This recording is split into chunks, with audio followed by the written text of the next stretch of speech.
Good morning, everyone. I'm Thomas Spencer from the International Energy Agency.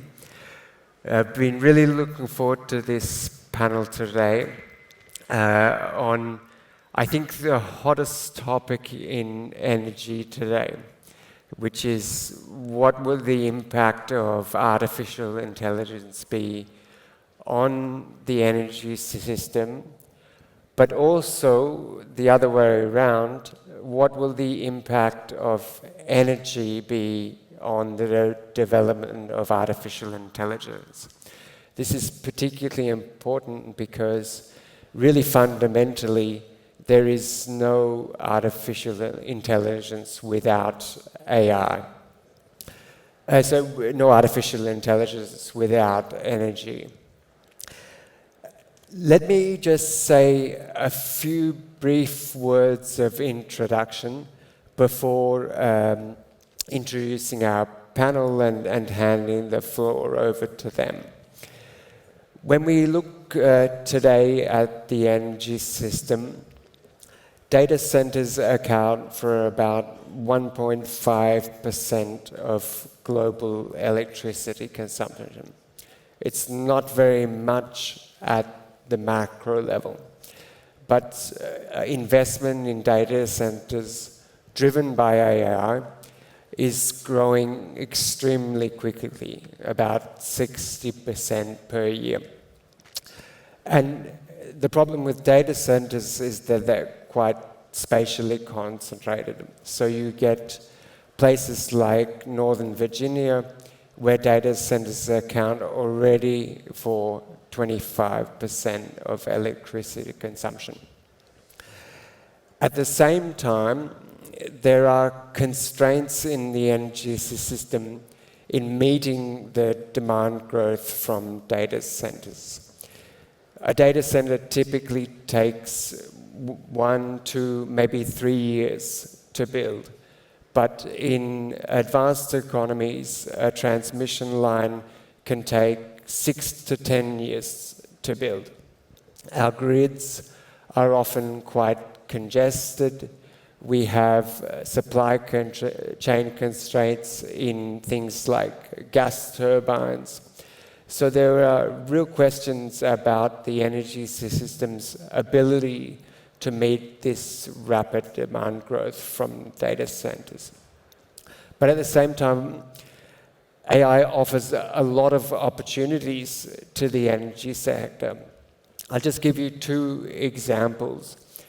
I mentioned that data centers are potentially creating some stresses in our grids, but AI can also be used to optimize the way that we use grid infrastructure. We can use real-time sensing, we can use better weather forecasts, we can use AI algorithms to optimize the way we use our existing transmission infrastructure to get more out of it. So there's also a huge amount of opportunity. To discuss these topics, we have a really fantastic panel. I'll just briefly introduce them. On the far right, we have Marc. He's principal in the Energy and Infrastructure Group at Google. He has more than 15 years' experience in renewable energy procurement and in infrastructure development and decarbonization strategy. On his left, we have Ashwin Shashindranath. He's a partner at Energy Impact Partners, where he co-leads the Deep Decarbonization Frontier strategy. He focuses on investments in revolutionary technologies that will have a major impact on mitigating climate change. And on my right, I have Sandra Trittin, who is an energy visionary with a decade of experience in energy and IT. She is co-founder of Tico Energy Solutions, and at Futurize, she is reshaping the way businesses navigate the evolving energy scene. So my instructions to our panel are to be provocative, to really give our audience insights into this complex and rapidly moving topic. And if we disagree, there's dirt right in front of us that we can throw at each other. So let me start with Marc. You're really, at the tip of the spear in this topic, signing deals to power Google's data centers, working to make Google's procurement of electricity cleaner and cleaner. Google has a very ambitious goal of 24/7 clean electricity. So I'd like to ask you to give us an overview of how you see things at Google. What are the opportunities and challenges of getting the power you need to drive your AI data centers? Thank you, Thomas, and good morning, everyone. It's great to be here with all of you, and thank you to Hello Tomorrow for extending this invitation. So indeed, as Thomas said, this is a unique time in history for the digitization industry as a whole, but not just, I think, from a societal standpoint as well. And so, frankly speaking, we are extremely excited about the potential that AI can bring to society to do things like accelerate scientific breakthroughs, to address social needs in important areas like education and healthcare, and to drive economic growth on a massive scale. But precisely as Thomas pointed out, realizing this opportunity is going to require unprecedented investments in new electricity infrastructure.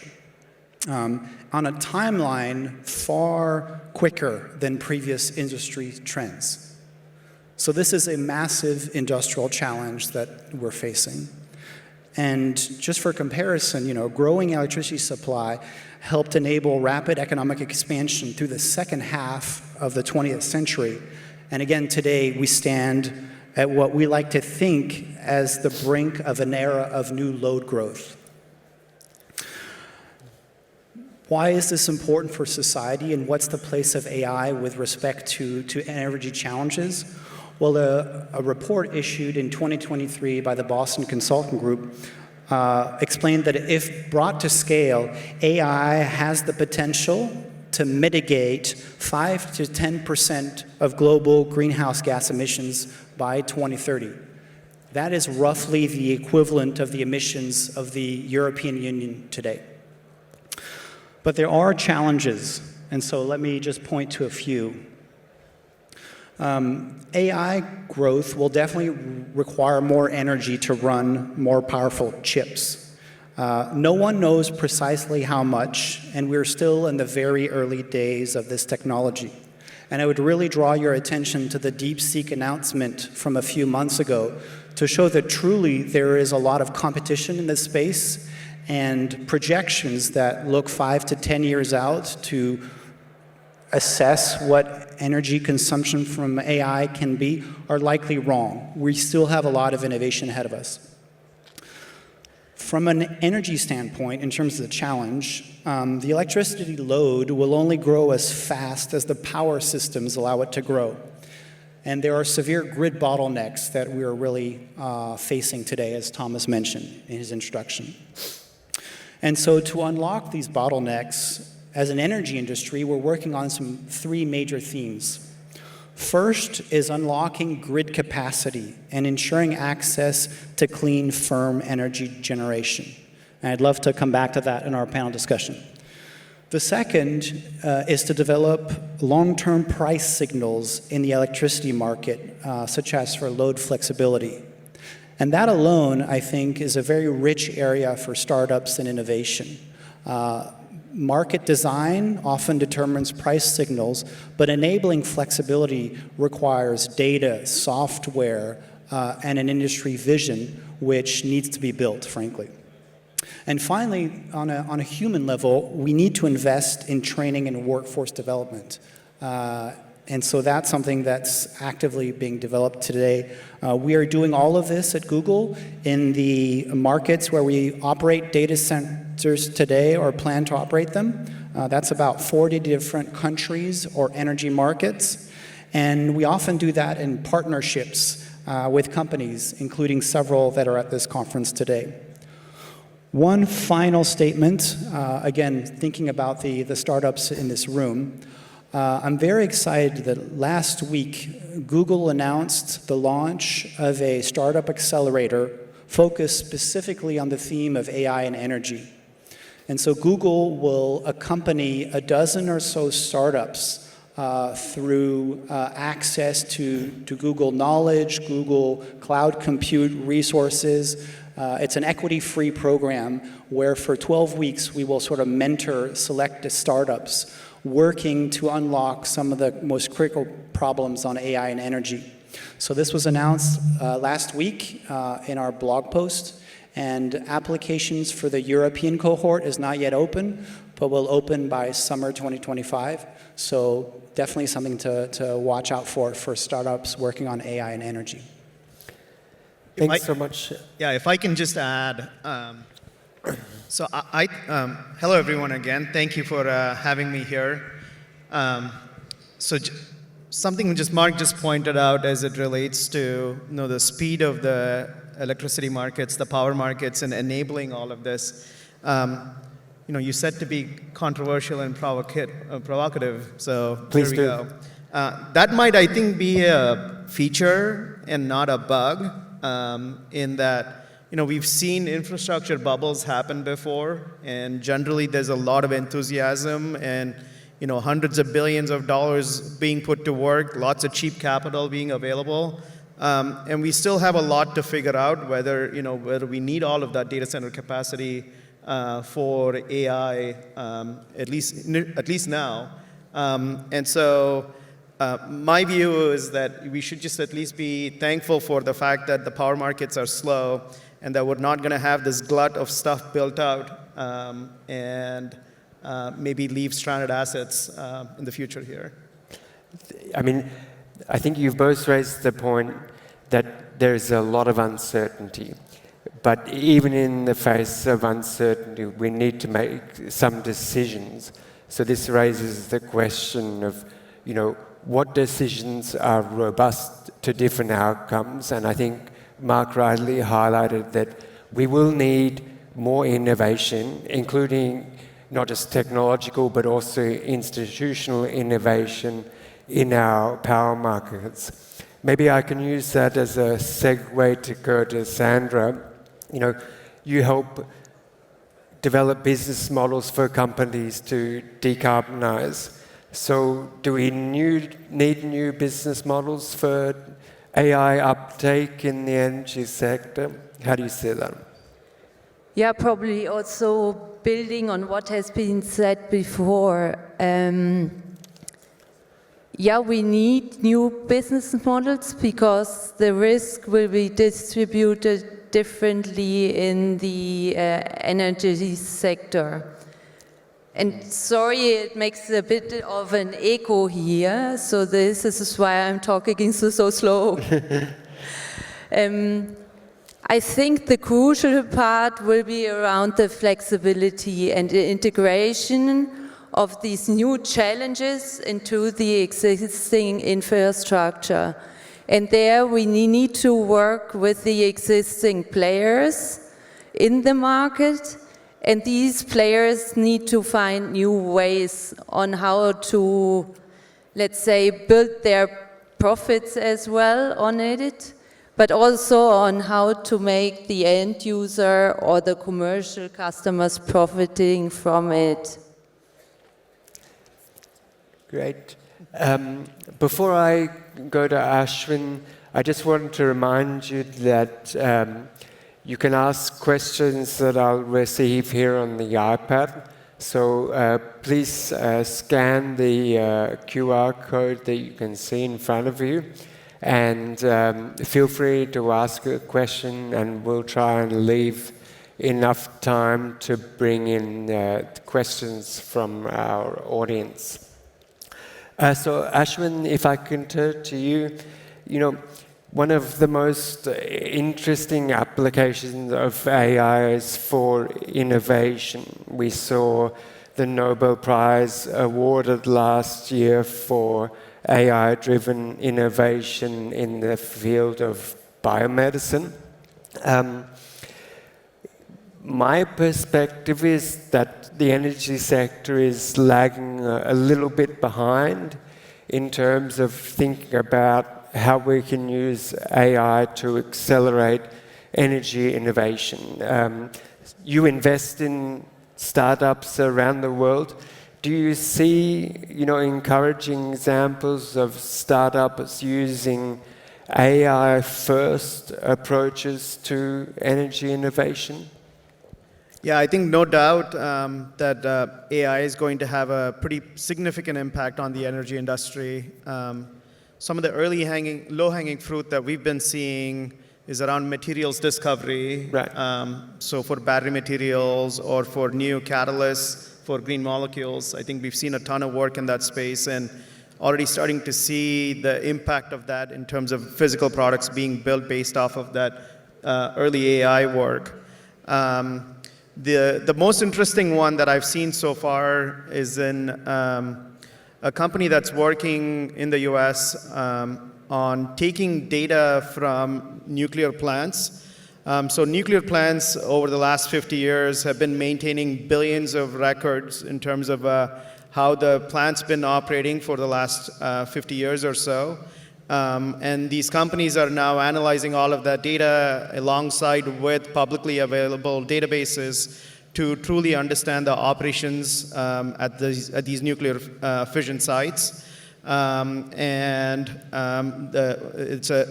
technique is called nuclear operating, which is being able to operate the existing nuclear power plant, but at a much higher sort of power production. And so we've seen some early success from companies that have been able to really bump up the nuclear production from existing power plants. So that's been quite fascinating. Yeah, and probably to add on that, was mentioned before that we need more grid capacity, we need to optimize grid capacity, and there is a huge bunch of startups, I think, currently growing, and AI has an impact there. It's not the only part, but it's significant, especially on aggregating the topic of flexibility, integrating the new loads and new supply in the ecosystem. Yeah, I think this is one of the areas where AI and energy go naturally together. But we also need to think of, the preconditions for these startups to be successful. Digitalization is the foundation of it.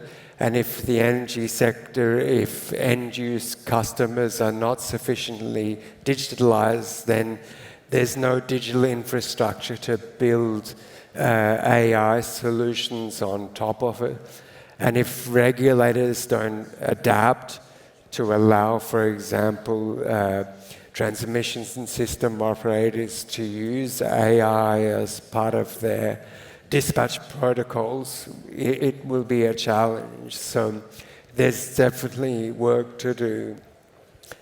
Yeah, I was just going to add one other area that we're starting to see a lot of innovation happening is around physical AI, which is being able to apply the learnings from large language models, but then applying it to to physical sort of embodiments. So examples are robots that we've known about, but then we're starting to see companies working on automated solar plant construction, for example, completely based on what the context is and what the environment looks like, and being able to make modifications on the fly. And I think that's a great example of a physical AI product that we've seen lately. Yeah. I'd like to bring Marc. Add a couple of quick examples before we change topics. Yeah. I think two other examples of how we should think about AI in the modern age. We've talked about how the grid needs to be improved. I won't say that again, but I want to add that if you think about the grid, the electricity grid, I've read that it's described as the most complex human planetary scale object ever created. And we can all think about the greatest, biggest thing, but I think it's true. From an engineering standpoint, I don't know the thousands of kilometers of electricity cables providing power from left to right around the globe, but it is extraordinary. And what's shocking to me as somebody working in tech is that the basic data sources being used to decide when and where to send power, there are physical rules, Kirchhoff's rules, that determine where power should flow. But the actual trading, the way the market operates, is often antiquated. And so we have this new tool called AI that does data fantastically well that requires scaling up a grid which was built starting about 100 years ago and is very antiquated. So there's really a massive opportunity to do things better. A quick second example. I was listening yesterday to an internal talk at Google about weather predictions. And so the best-in-class weather prediction model from a few years ago, I think, was a model called ECFW in Europe, which used the physical rules of how the climate works to make predictions, as we all look at the forecast for tomorrow. And through AI and machine learning, we were able to kind of leapfrog the precision of climate modeling. So again, using more energy could damage the environment, but if we can much more accurately predict the weather through AI, there might be some net benefits to society. And Marc, I just want to bring in a question from the audience, which I'm going to direct to you. There's a question of who pays for the infrastructure that AI will need.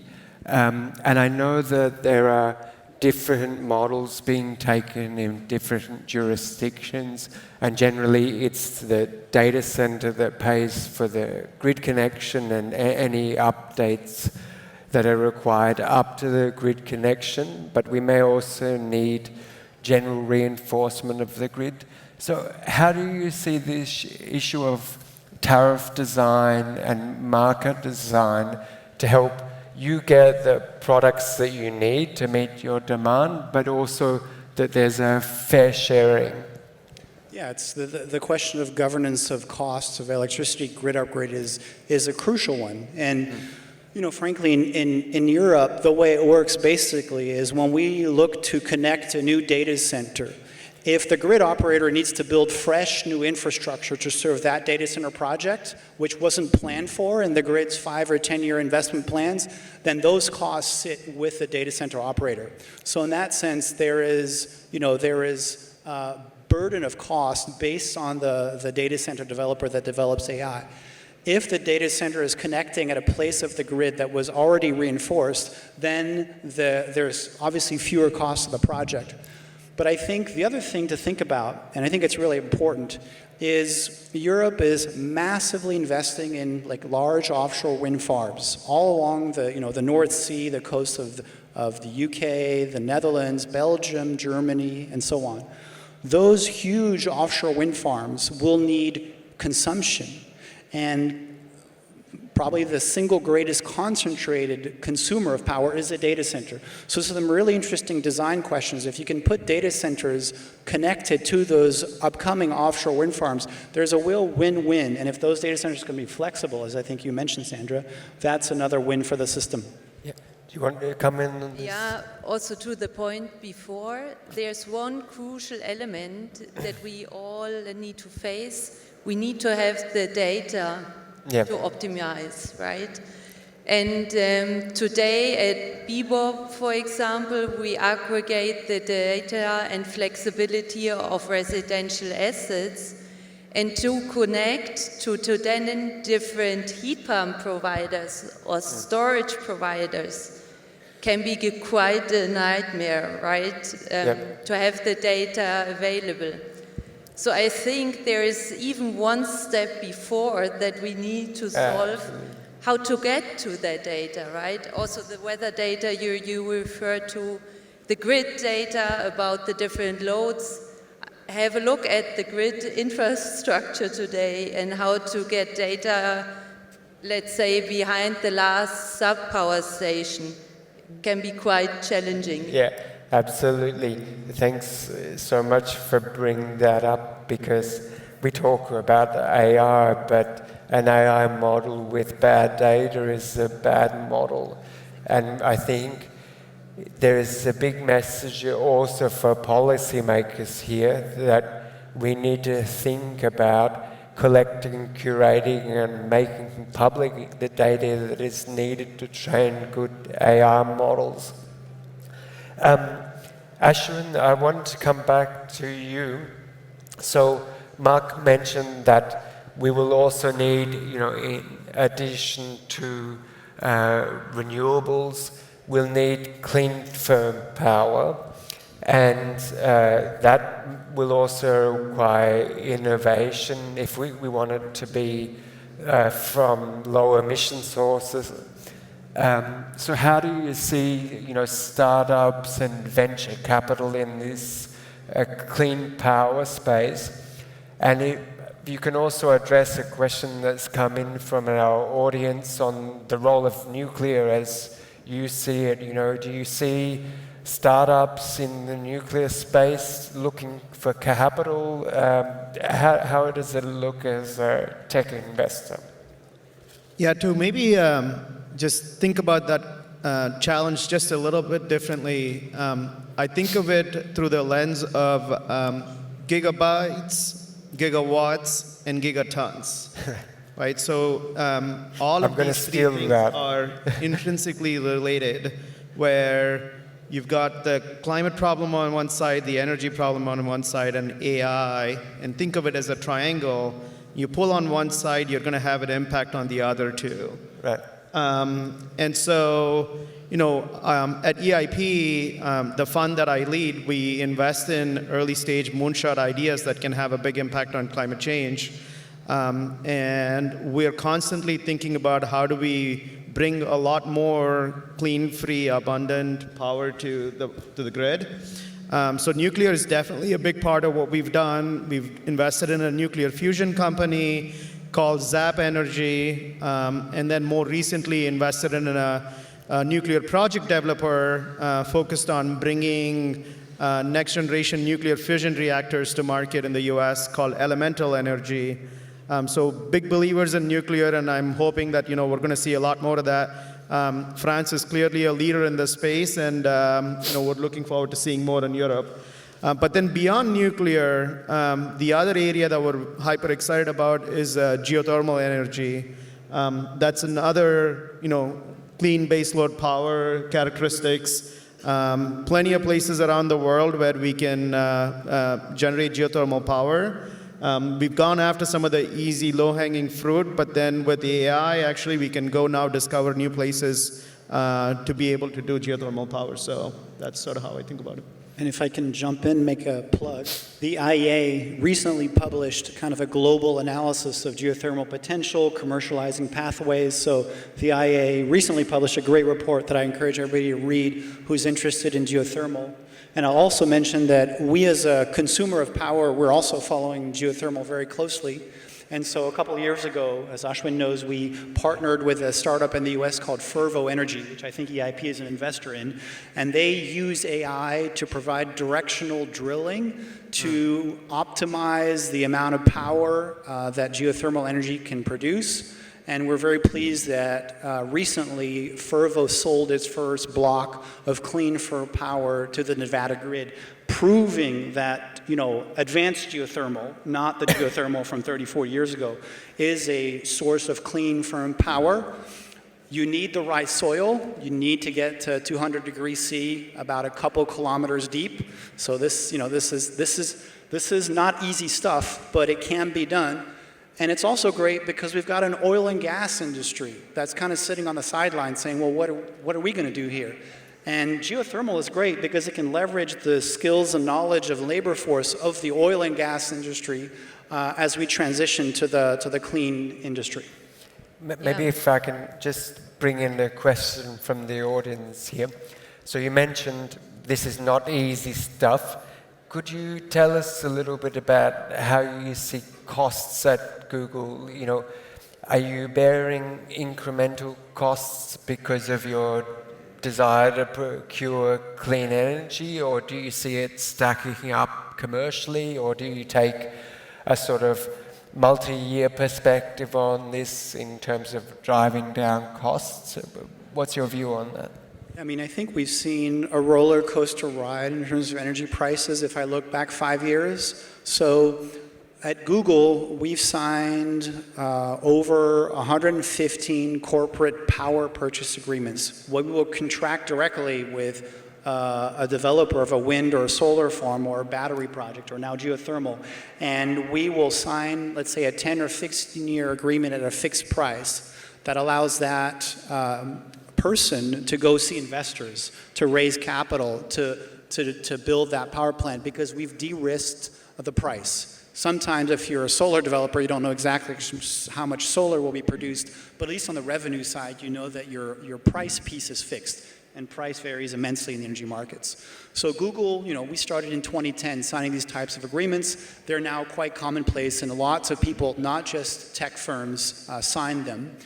And what's amazing is that during COVID, power prices really tanked. The economy slowed down. And so those fixed price contracts did not look attractive if the market's at 20 and you're paying 50.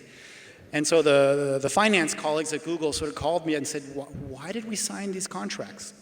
And lo and behold, a year or two later, around mid-2022, all of a sudden power prices started rising. This was even before the Ukraine invasion. There was kind of an increase in commodity prices, and prices rose, I think in Europe, to over 800 euros a megawatt hour for a brief period on a month-long basis. And so all of a sudden those contracts were very valuable. And so our finance colleagues called me up and said, wait, how many more do we have and how many more are coming? It was a nice place to have. And so in terms of cost generally, I'll say that at Google, we have this goal called 24/7, which Thomas mentioned, which asks us to and forces us to procure clean energy where we consume it in the same electricity grid. It doesn't have to be next to the data center. I want to be clear that surrounding a data center with wind farms and solar panels really won't do much, and it's generally not ideal. But if you can procure wind and solar in the same energy market where you consume it, you are protecting yourself against energy price risk, and you're also indirectly solving that grid issue. Because why do we need grids? To transport electricity across distances. And so when you're sourcing electricity with a 24/7 mindset, you are hedging your exposure to electricity costs. So in that sense, we haven't seen an explosion in electricity prices, and you're also helping decarbonize the grid. Sandra, I want to come back to you.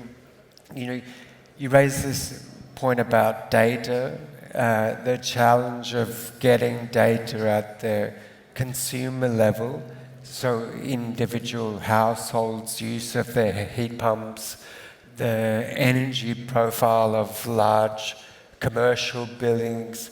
But this is also where we see incredible potential from AI to activate demand-side management in a much more intelligent way, because you can learn how occupants consume energy, what their consumption patterns are. You can integrate weather forecasts. You can integrate a whole lot of data that is not usually taken up in buildings' energy management systems. But we keep coming back to the bottlenecks of digitalization, policy as well, because you need the consent of the consumer, privacy concerns, the supplier needs to make sure that it's reliable. So what do you think we need from policy to start unlocking some more of these opportunities in the demand-side management space or grid optimization? I mean, as always, if you're a startup, policy can always be better and can be faster. And I think here the important point is the second, to be faster. As a startup or as a company in general, it's never good to build up your business case in the hope of changing a policy. Right. So we need to be able to deal with the environment that we have now. But for sure, we need quicker adaptations, right? coming now with all the data centers, all the AI topic, data privacy, etc., we need quicker adjustments. And I can, on the opposite side, also understand every policymaker who says like, well, you know, I have so many things on my plate, how should I deal with that? So it's also a bit on us to educate them and give this a support of the knowledge. But for sure, it's crucial to move there on quickly. Coming back quickly also to the geothermal point, all of these new technologies are amazing, but I think it's less about the technology itself, it's also about the application and implementation in the market. Yep. Just to give you a quick example, and this is not on the commercial side, but more on the consumer side, building a geothermal heat pump in Switzerland or in Germany costs you between 50 to 70,000 euros. Who can afford that, right? So it's less about knowing, or let's say we know we have the technology, but now we need to make it affordable all across, on the commercial sector, the industrial sector, but also on the private sector. And I think their policy can also help. Starting from price signals in the market with regards to flexibility, and then also supporting the implementation of technologies like geothermal or others. I mean, if I can just offer a personal reflection on this, one of the applications of AI that I think we should be excited about is in the manufacturing of technologies. We're starting to see the ChatGPT revolution come to a robotics revolution as well, and there's the potential for that in the coming years to maybe not so much drive down the costs of manufacturing clean energy technologies, but increase the ability to iterate quickly. One of my colleagues gave me a totally stunning data point, which is that a gigawatt scale, a gigafactory for battery manufacturing can produce 1 trillion data points per day, just an unimaginable amount of data. And if you're trying to bring in a new production line for a novel chemistry, lowering the barrier to entry and increasing the speed that we can iterate at is potentially something that is very, very beneficial, because the risks of bringing in a new chemistry in an industrial scale facility are really significant. So this is one area that we're watching at the IEA quite closely. So just to our audience, I do encourage you to keep submitting questions. We have about 5 minutes to go. I'd like to bring more questions from the audience. But maybe if I can start asking each of our panelists for closing statements, a couple of minutes reflection on the conversation. And Ashwin, if I could start with you. Yeah, I mean, I started with the same thing, right, which is we have to be careful about what we're building. We don't want to be in an infrastructure bubble. But at the same time, we see a ton of value for what AI can bring, whether it's in physical AI, whether it's in nuclear upgrading or geothermal. Our view is that there's a lot of potential, but we just need to manage the pace at which some of this is deployed. And then, as I also said, it's a gigawatt, gigabyte, and gigaton problem, and we really need to be thinking about how do we balance the three in a way that we're not screwing up the planet. And how do you see the role of policy on the innovation piece? Do we need policy to support AI-first innovation strategies in energy? Absolutely. I mean, I think we're already starting to see that AI is becoming sort of a national security, national policy type effort. We've seen this in the US. We've seen some recent announcements in UK and France around all of this. And I think we're going to see more and more where AI becomes sort of a sovereign tool to manage. Yep. Marc, did you want to offer some closing reflections on our discussion from Google's perspective? Yeah, no, I think it was a very good discussion. I think the closing thought I would leave you kind of echoes your point, Thomas, on the speed of iteration. When I was in business school 10, 15 years ago, they talked about the valley of death for clean tech, where you had to raise 100 million and then do experiments for 4 or 5 years before you knew if your technology could work. And really we need a breakthrough in clean technology generation. We need to retire fossil and coal as quickly, as safely as possible, and we need to scale up decarbonized and power generation. And so I really think that harnessing the power of AI for good, making it useful to serve the power sector is a huge opportunity. And I think, Thomas, your point about reducing the cycle time and reducing the cost to run these experiments because of all the chemistry and all the physical things that we need to unlock from an energy standpoint, I think there's just a massive opportunity. And again, I'll make a plug. We're going to look to partner with certain startups working on this problem. So if one of you out there has an idea, please get in touch once we open our applications for the Startup Accelerator sometime in the coming months.